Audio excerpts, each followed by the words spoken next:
wanted to welcome everyone to our very first Covet Fashion Week, and this is our first event to kick everything off, so thank you everyone for joining us. We're super excited to be here with Jay Godfrey, who will introduce himself in a second. But for those of you who don't know, I'm Amanda. I'm the marketing director for Covet Fashion. And Chelsea, do you want to introduce yourself? Sure. Hi guys, I'm Chelsea. I am the product marketing manager for Covet. Work very closely with Amanda. Yeah, so we have a really fun agenda for you today here with Jay Godfrey. If you want to introduce yourself to our Coveters. Hey Coveters, I'm Jay Godfrey. I'm thrilled to be here, and I'm very familiar with the Covet world. I wake up in the morning and sometimes my wife gets up before me and I hear her go, I guess playing or shopping or whatever you call it. And she's hardcore with her Covet, and all of her friends are hardcore Coveters too. So I basically, my attention or my wife's attention gets split between Covet and me. So well, we're sorry for taking too much of her attention away from you. No, it's all good. It's all good. Sorry, not sorry. Love it. So yeah, we're going to welcome everyone, and then we're going to jump into a more intimate chat with Jay, get to know him, get to know a little bit more about his collection, talk about our relationship with Covet. We're going to have some trivia sprinkled in between, and you guys will have some opportunity to win some prizes, so be sure to stay tuned for that. And then at the very end, we'll have an opportunity for you guys to ask some Q&A. So there is a Q&A button at the very bottom of the Zoom screen, so make sure you use that for any questions that you want to direct to Jay. And then feel free to use the chat to just like chat amongst each other, to chat with us, but definitely use that Q&A feature at the end because that'll help us keep track of all the questions a little bit better, and then we'll wrap up. Then next slide. So just a few housekeeping items. So to answer the trivia question, so Chelsea will be popping in here in, a few times to ask the trivia question. So the first person to answer it within the chat with the correct answer will be getting the prize, and we'll be announcing those at the very end. So make sure to use the chat roll. And again, make sure you change it to all panelists and attendees so that everyone can see your responses. As I mentioned, submit Q&A via the dedicated channel. And make sure you stay all the way to the end to learn more about the actual in-game swag and real-life swag that you'll be getting. So we'll have some instructions on how to receive that at the very end. So make sure you stay tuned. All right. So we'd love to just kind of take this opportunity. You talked about your wife being into the game, but we'd love to learn a little bit more about you personally, Jay. Sure. Well, again, thanks for having me. This is so exciting to connect with so many coveters and fans across the world. It's incredibly humbling to know and to be a part of this. But I started my career, I'm actually Canadian. I was born in Toronto, Canada, and go Canada.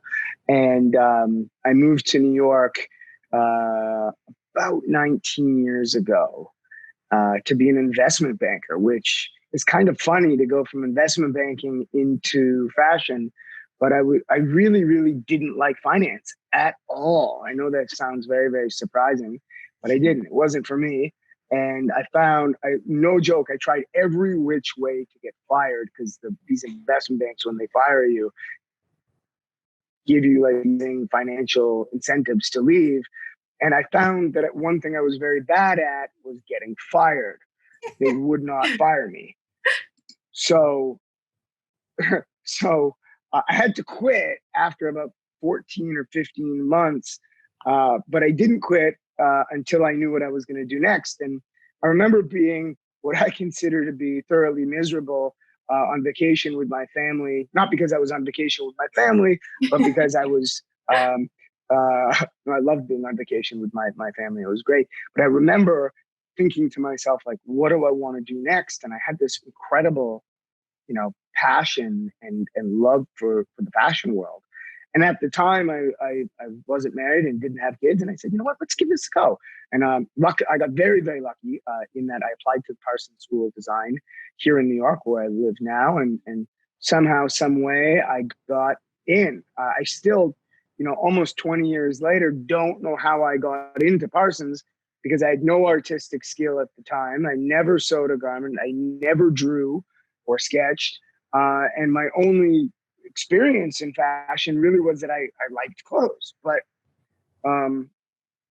that was somehow they got in. I guess my business background may have helped me, and I got very, very lucky. Right place at the right time.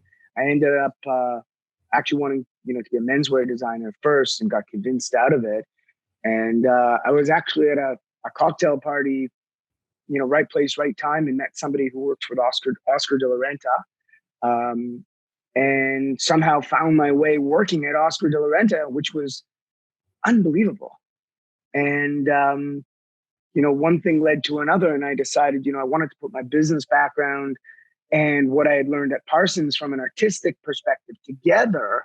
And I thought that there was an opportunity in the market for a very contemporary looking dress and gown at the right price point.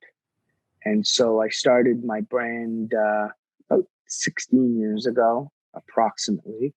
And I'm thanking my lucky stars every single day for, the fact I still can't believe that, people wear this. And I can't believe that people will part with their money to buy my product and go to their most special events, like their weddings or their, Valentine's Day dinners or their bachelorette parties or their baby showers or whatever it is.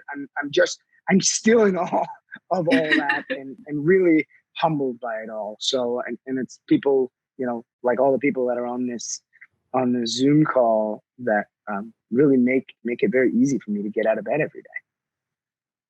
That's awesome. Yeah, that is such an incredible story. And I can definitely see why people are willing to do that, because your pieces are stunning. And it's interesting that you mentioned the menswear too. I can definitely see the menswear inspiration in a lot of these pieces too. Like even just these jumpsuits on the screen, I can see it. Yeah. And that actually leads us perfectly into our first trivia question, everyone. Get ready. Get your fingers ready to type out the answer here. Which silhouette has been the most surprising top seller for Jay Godfrey's brand? So think, we got some hints going on. Use the chat roll feature within. And then Jane, who is doing all of the lovely behind the scenes work, will find our winner. But if you don't win this one, don't worry. We'll be back with some more trivia questions. But yeah, that's an amazing story, Jay. I'd love to hear more. And I'm sure Amanda has more questions for you, just kind of getting more into just building your brand. I think that's like incredible, like your trajectory going from investment banking. I think that's so cool. Yeah. So with all that background, I guess when you were approaching your collection, like who were you designing for? Like who was the girl that you had in mind when you were approaching it at the beginning? That's a great question. So a lot of people say, oh, your wife must obviously be your muse. And, really that's how it started. When my wife and I were dating, we used to go to these like events in New York that the fashion industry would throw. And, I was just starting out at the time, and my wife would wear my dresses. And that's actually how my career started. People started noticing at these events, and that's how I got my first customers. But, the customer at the beginning was somebody who really loved these designer price points and these designer collections, whether they be like Oscar de la Renta or Gucci or Prada, but couldn't actually spend $3,000 or $4,000 on a dress. And so what we wanted to do was make something incredibly high quality and very, really designer in feeling, but have a much sharper price point, which was somewhere between where Oscar de la Renta might be at the several $1,000s per dress, and something that was just higher quality level and maybe more lasting than fast fashion. And so there was really a white space, in that world when I first started. And, it really fit kind of what my wife and her friends were really, my girlfriend at the time, now my wife, were looking for. They wanted, the tabloid magazines like Us Weekly and In Touch were kind of the precursors to Instagram. And now that Instagram is out there, people don't want to be seen more than once in one dress. And so for pre-COVID times, when everybody got to go out and go to parties and dinners and bachelorette parties and what have you, because Instagram, everybody wanted to wear something only once. And so we wanted to make things fairly accessible relative to designer price points. And so that was kind of the genesis of where we started. As for an aesthetic point of view, I've always considered myself to be a minimalist, but a minimalist who embraces color. So our lines are very clean and modern, and we don't believe in a lot of frou-frou. There's a lot of great designers out there that do that. I just happen to not be one of them. Maybe I'm a simpleton, or maybe it's my influence from menswear, but I like to keep things clean, let the fabric and the color do the talking, and really show and honor, the best part of, a woman's curves. Then you have those timeless pieces, like you mentioned. It's something that can last forever when you have those like clean lines. Yeah, look, I'm there's kind of designers in this world are kind of separated into two big categories, and there's no right or wrong answer, but you kind of have to pick a lane. You can be a designer that sticks to what they feel they know best, and they are designers who create style. Mm-hmm. And then there are other people, probably a lot more creative than me, who are more trend-driven designers who design based on what's going to be trendy that particular season. So my goal always as a designer was to not really worry so much about trend and really talk about and design things that are more everlasting, that are more enduring, and that are our brand. And, I always use the example of Valentino, who, the original Valentino is a huge influence on my work. And he was really known for these red gowns that he made. The Valentino red is such a big part of his collection. And during his retrospective, which I think was either his 40th or 45 year retrospective that he had in Rome, there was a wall of 45 dresses over 45 years. And what I was so enamored by and inspired by was the fact that you didn't know whether that dress was from 1994, 1984, 1974, or 1964, because they were all timeless. And that's what I aspire to be as a designer. That is incredible. Yeah, I'm so jealous. Now I want to go see that and you can see the visual of all the dresses over time. Stepping in a little bit to kind of build off of what Jay just talked about, we have our second trivia question here. So get ready. Again, use the chat roll feature, and Jane will award or mention in the chat when the correct answer has been received. Who was the first celebrity that Jay dressed? Ooh, One that's more a fun time, question. just in case you didn't catch it. Who was the first celebrity that Jay dressed? Again, in the chat roll feature, and go from there. J-Lo blowing up the chat. Wow, J-Lo is blowing up the chat. I love J-Lo. Eva Mendes. I love J-Lo too. See? Yeah, J-Lo. The guess is coming. Eva Longoria. Ooh, so everyone we've mentioned, we've dressed. Just the question is, which one is the first? First, yeah.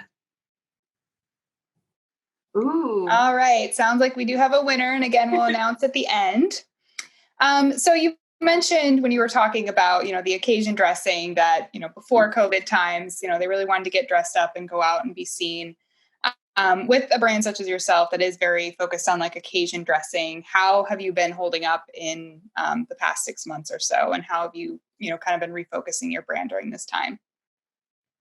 Amanda, that's a great question. So, obviously events have either been non-existent or greatly, reduced in terms of the number of people that are attending them. So this is what I see as the kind of what the big pivot for the brand is moving forward.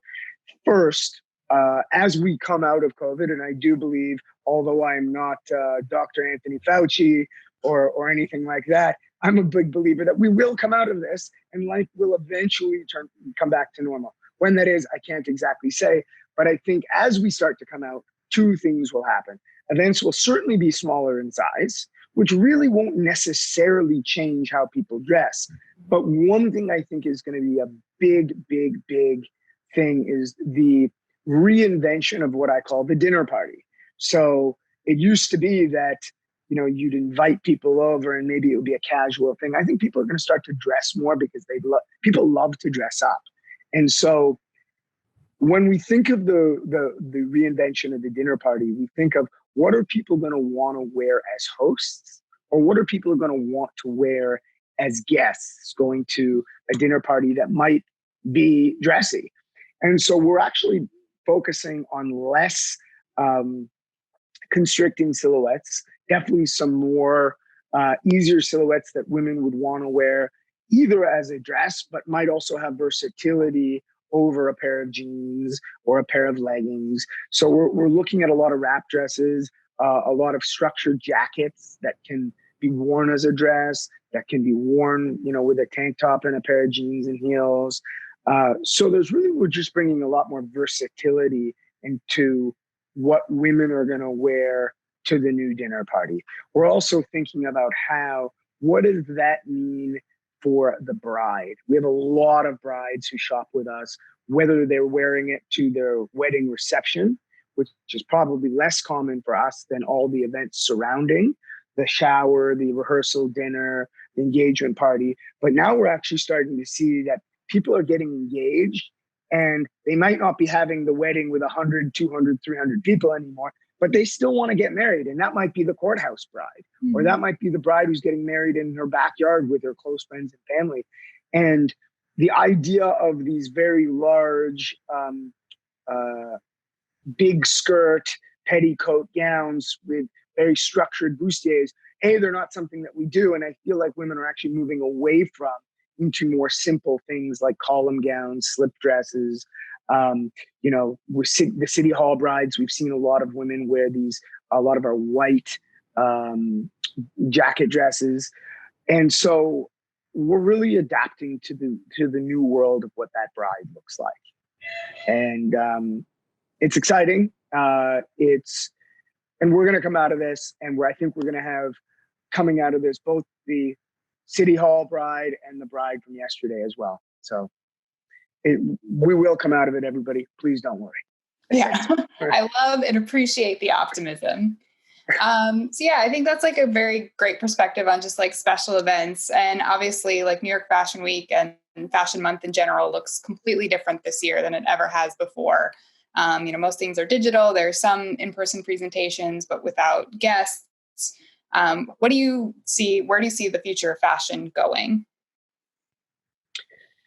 Look, I think from purely an economic perspective, I think that there was a lot of people prior to COVID saying that there's too many brands, there's too much product out there. And I think that COVID has kind of proven that true in some regards. And I think the strongest will certainly survive. The future of fashion, I think, is going to be, I think the higher the price point, people are going to have more challenging times. But I think what is really, really going to matter as we come out of COVID is this concept of value. That value could mean, if you're spending $29 on a dress, $290 on a dress, or $29,000 a dress, every one of those customers is going to want to make sure they're getting more bang for their buck. And so it's very, very important to have this kind of this value idea for customers, because everybody's a little bit tighter in terms of money than they used to be 6 months ago. And, it's just customer behaviors have changed. I think we've all gotten a little bit, I know for myself, I'm so much more used to being home and eating dinner at home. And the idea of going out for drinks seems a little bit foreign now for me, although slowly but surely things are coming back. And as that kind of happens, I think people's tastes change. And I also think we're coming into an era of a little bit more simplicity, which I think bodes well for my brand. I think we're coming into an era of a little more understatement. I don't think now is the time, although I guess we would be considered a brand that women wear when they want to be sexy, I guess is the word that we would use. I think that we've got to be cognizant about what that means in a post-COVID world. So these are all considerations that we're making going forward, and what that'll mean for the future of fashion. is probably anybody's guess, but I guess those are my 2 cents. I think women are always going to want to feel sexy. They're always going to want to feel beautiful. But like you said, really getting value and like, a long time out of the pieces that they're actually investing in. I think completely agree. All right. So let's talk about Jay Godfrey and Covet. So what do you enjoy about the partnership with Covet?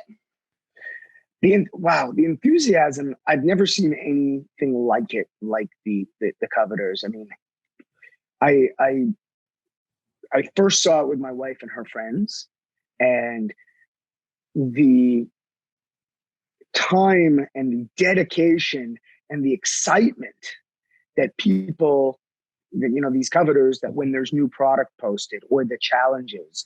And, before I actually knew what it was, and somebody just posted that you're a crazy bunch. I have to agree, you're off your rocker crazy. But crazy in a good way. I mean, crazy is such a lovely thing. I love crazy people. But, to me, Coveters are passionate, right? And I want to be associated with anybody who's passionate about fashion.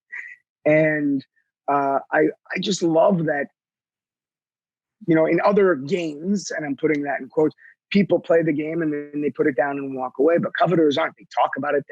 They post about it on Facebook and Instagram. I drop off at my kid's school. My wife is talking about what she bought that day and what challenge that she thought she should win. And so it really is, it's almost like a way of life, or somebody just said a lifestyle, and I agree. And so I want my brand associated with that type of lifestyle. It's really a community. And you guys have done just a wonderful, wonderful job bringing brands to the world. And it's incredibly exciting. So I'm happy to be part of it. Jolene, you're right. It's not just a game.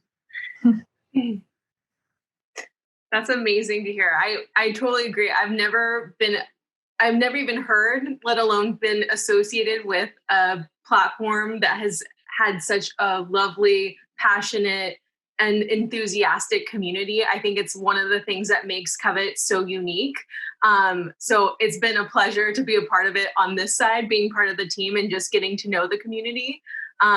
So it's great to hear from a brand perspective that you see the same thing that we see every day, just being a part of the team. I did want to throw in another trivia question for you guys. So kind of we'll do two, just to kind of tie into Jay and him being a part of the Covet community. So first question is, when did Jay Godfrey make his Covet debut? So we'll do a season and then the year. So again, chat roll. I see all of you guys. I think you guys have a really good idea. We'll see when Jay. I think some of you know this better than I do. I know. We're on it. We already have the right answers. There we go. Okay. And then I will follow up with another second question. How many Jay Godfrey garments are in Covet? So think about that since fall, maybe 2019. Oh, wow. 150, 200. You're getting very close. So we want total, not just the season, just to clarify for some people. Should we do Price is Right rules, closest without going over? I think probably that's a good. I love Price. Oh, yeah. Let's do it. Is Price is Right still on? I think so. I don't know, actually. I feel like it would be wrong if it's not on anymore. Like it's just been here forever. From school sick, that was like what I wanted to watch on TV. Exactly. And The Young and the Restless. Yeah, exactly. Okay, we have a winner from Jane. According to the Price is Right rules, we got one. Thank you guys for participating. All right. So one last question before we jump into the Q&A from our Coveters here. Can you talk a little bit about the Covet exclusive pieces that they're seeing in game right now? I think we might have a slide on that, right? Okay. Yeah, so absolutely. And so the Covet exclusives are really, it's all about showcasing what we do best as a brand. And so there's a couple of great jumpsuits there. The red one on the left and the white belted one are two exclusives that, really work well within the Covet platform. But they're also very, very different. I look at the one shoulder red jumpsuit as being kind of like the gown alternative that's, somebody's wearing to a wedding, or, and it's a very different way of doing black tie. So I thought that was a cool thing to add. The second one shoulder dress, or the second item that's one shoulder, is the kind of that orchid or passion orchid, we call it internally, cocktail dress with that slit up to there.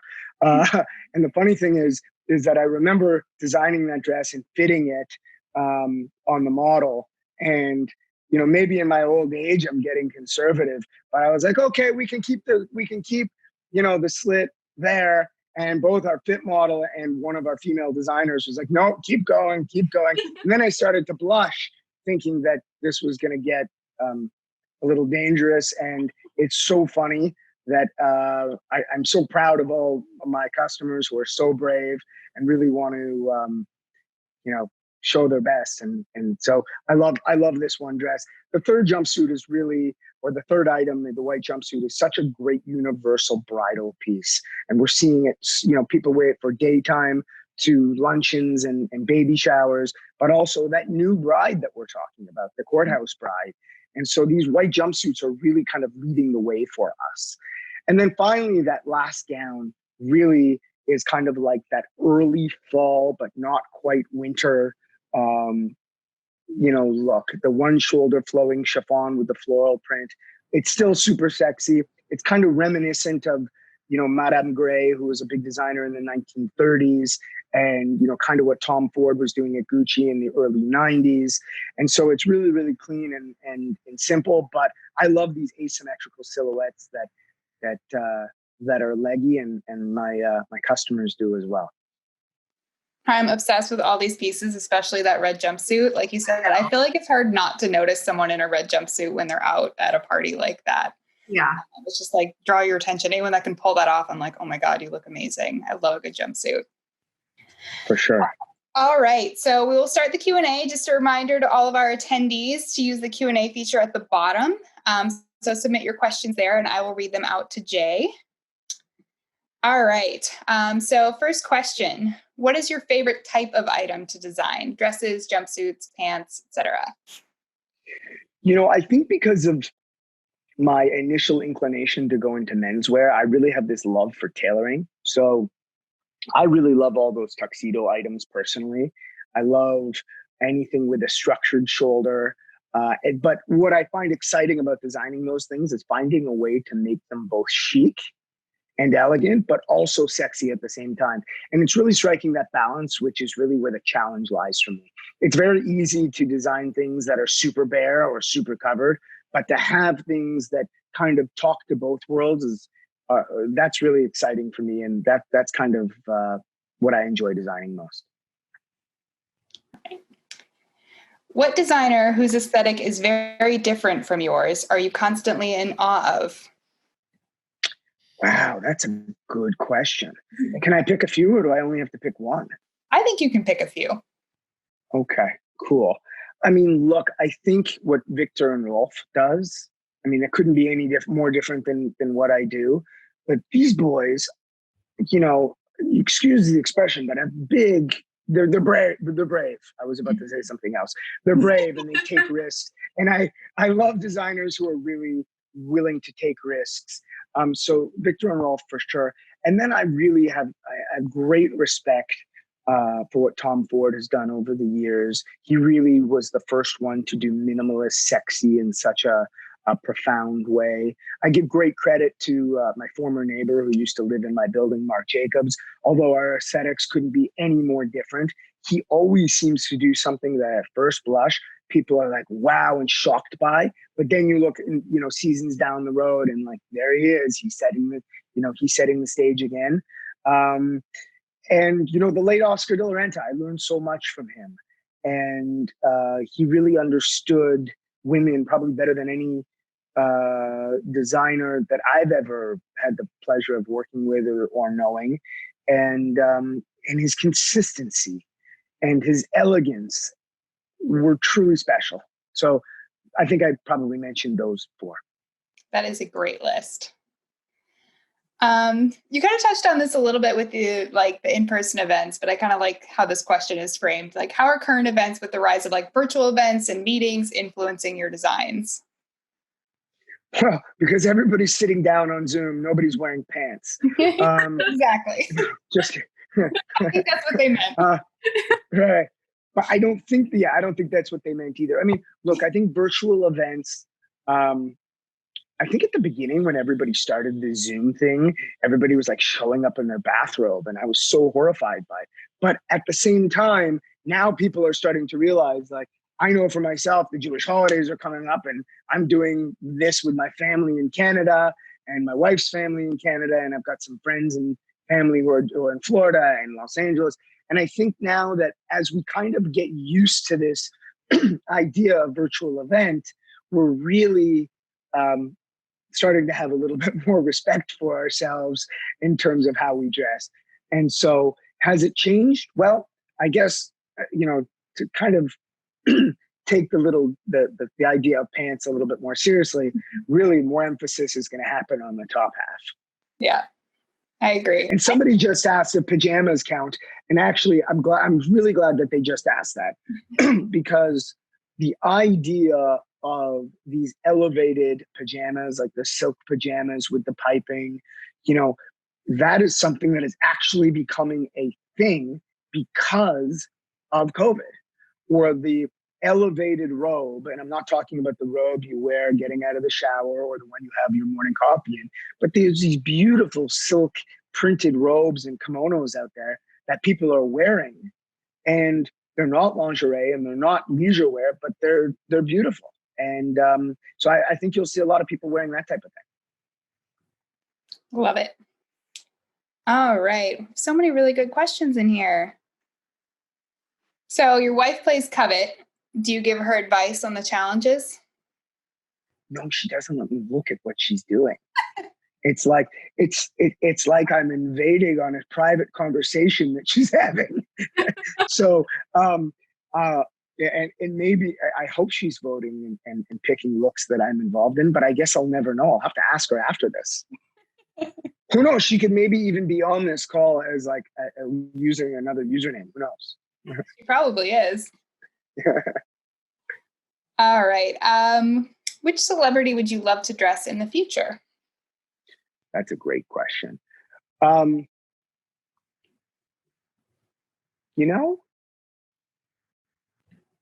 going to answer this in a way that you probably won't like, which is I'm so lucky to have dressed so many amazing people that when I first started, I thought to myself, oh, I have to dress this person, or I have to dress that person. And I know this sounds cliche and I know this sounds corny, but when I see somebody who's not a celebrity, like a real human being, wearing a dress or a jumpsuit or a romper or a gown, that's what excites me, to be honest. The celebrities get it for free. And even if they don't, they've got so much money that it doesn't matter. I get excited when somebody who's got hundreds, if not thousands of choices decides they're going to part with their hard-earned money to celebrate their special event with one of my dresses. So that's probably how I would answer that. If during the course of this call, I think of somebody that, I have to drink them. I have to dress them. I'll let you know. All right. There was one other question, which maybe you can or cannot answer, that was similar, but is there like a historic figure you would have loved to have been able to dress? Marilyn Monroe would probably be a historic figure because she's so defined by, she just oozes sexuality in such a beautiful sensuality in a beautiful way. Brigitte Bardot would probably be number one on my list, so much that I named my second daughter Bardot. And she's such, it's weird because people see an 8-year-old named Bardot and they're like, you mean like Brigitte? I'm like, exactly. Yeah. So I would say Brigitte Bardot would probably be number one in terms of historical figures. I love it. All right. Where do you draw inspiration from the most? You know, there are some designers that go on fancy trips and they they go to Capri or they go to Brazil or they go to Bali, and then they come back with all this inspiration, and it becomes almost like a project-based awareness and, to create inspiration. For me, walking around the streets of New York are incredibly inspirational. Seeing what people like, there's so many wacky people in the city that, you see the most unusual combinations, and sometimes they're horrific to look at. And then other times you're like, wow, who would have thunk of putting pinstripes with polka dots and, with fuchsia shoes. And then somehow it works. And you come home and you start scratching your head and you get up in the middle of the night and say, wow, that person really had, such a great look, and it becomes so inspirational. So I get really inspired by real life people walking the streets, especially in cities like New York and London. Love that. All right. So here's a nice light one for you. What's the greatest accomplishment of your career as a fashion designer? Greatest accomplishment of I'd like to think the first time that I got a big sale. And, it'll be a brief story, but I'll tell it. I remember I was dating my wife at the time, or dating my then girlfriend, now wife, and we were at a party, and I had gone to the restroom, and my wife was at the bar where they were serving drinks. And all of a sudden I come back and there's a much better looking, taller man talking to my wife. And I was like, what's going on here? Someone's stealing my girlfriend. And it turns out, no, he wasn't trying to steal my girlfriend. He was the owner of Intermix, the chain of stores, who became a great friend of mine after that. And he was interested in where my wife got her dress. And at that point, the gentleman, came to see me in my office. I had no customers at the time. And they placed what at the time for me was this huge order that got me my big start. And so I look back on that time with such a great amount of good feeling and pride. And it was the first big moment for me. And I'm still really, filled with gratitude for that. That is so sweet. I love that. I love that your wife was like perfect model and promoter for you. And that's so amazing. And she still is. I love that. All right. Any final thoughts that you want to share before I kind of wrap up with some of the final housekeeping stuff and announce our trivia winners? No, I'm just, again, I'm humbled by this whole, this call. It's amazing to see the passion and to see people from, Slovenia and Romania and Poland and New Zealand and everywhere in the United States. It's almost unbelievable to me. And, I'm just grateful and Brazil. Somebody just said Brazil. And I'm grateful very much for everybody having the passion and sharing their evening with me. Amazing. Well, we're so grateful to have had you join us. We're so grateful to have you as a partner in Covet. Your pieces are absolutely amazing and so much fun to style with. So we really, really appreciate you joining us. Some exciting trivia now. The most iconic silhouette is the jumpsuit. I think we kind of gave it away with the slide there. And then the very first celebrity dressed, that was Eva Mendes. And then for the Covet specific question, so fall of 2019, most of you were on that. That is the first season that Jay Godfrey appeared in game. And then the number of garments in game, we actually have 207 Jay Godfrey garments in game, which is crazy. All right. Thank you again so much for taking the time to join us and chat with our community. This was so much fun. I learned a lot. I hope everyone else did too. Thank you everyone who stayed up to 1 o'clock in the morning to join us. Wow. I wouldn't have that kind of energy, but I appreciate that you do. And we hope you enjoy all the in-game events that are happening this week as well. Thank you, everyone. Thank you, guys. Bye, guys. Thank you so much. Have Jay. a good morning, evening, afternoon, wherever you are. And thank you again. All right. Bye, everyone. Bye-bye.